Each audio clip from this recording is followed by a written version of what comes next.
عظمہ پر اللہ تعالیٰ کا شکر ادا کرنا چاہیے۔ گریٹ، آپ نے تو میری آنکھیں کھول دی۔ اس میں کوئی شک نہیں کہ پاکستان جیسے ملک میں جتنا بھی اللہ کا شکر ادا کیا جائے کم ہے، لیکن شکر کی حقیقت کیا ہے؟ شکر کی حقیقت یہ ہے کہ عملی طور پر اس کا اہتمام کیا جائے، جس کے لیے ضروری ہے کہ ہم صحیح معنوں میں اس ملک کے وفادار بنیں۔ ظاہر ہے کہ ہر پاکستانی اس ملک کا وفادار ہے۔ نہیں بھائی، جو لوگ اس ملک میں بدعنوانی کا شکار ہے، اور جو لوگ اپنے اختیارات کا ناجائز استعمال کرتے ہیں، اور جو لوگ دستور پاکستان اور آئین پاکستان کی خلاف ورزی کرتے ہیں، ان کو کسی بھی طرح وفادار نہیں کہا جا سکتا۔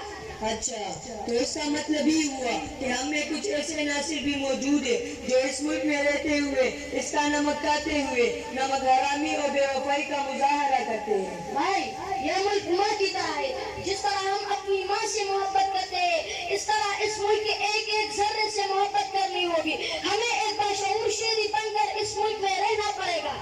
اس کا مطلب یہ ہوا کہ ہمیں ایک ذمہ دار پاکستانی بننا چاہیے۔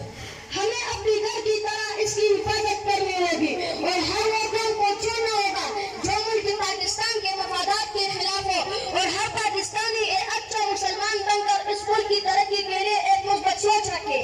پھر تو ہمیں بڑی قربانی دینی ہوگی، چونکہ اب تک ہم نے اس ملک سے لیا تو بہت کچھ، لیکن اس سے دیا کچھ نہیں۔ ہمیں اس کی ترقی تو محبوب ہے، لیکن وہ کچھ کرتے ہیں جو اس ملک کو ترقی سے زوال کی طرف لے جا رہے ہیں۔ جی ہاں، اب آپ میری بات سمجھ گئے کہ باضمیر، باشعور اور وفادار شہری بن کر اس ملک کی ترقی و کمال کے لیے تعمیری فکر و نظر ہی دراصل شکر ہے۔ بہت بہت شکریہ۔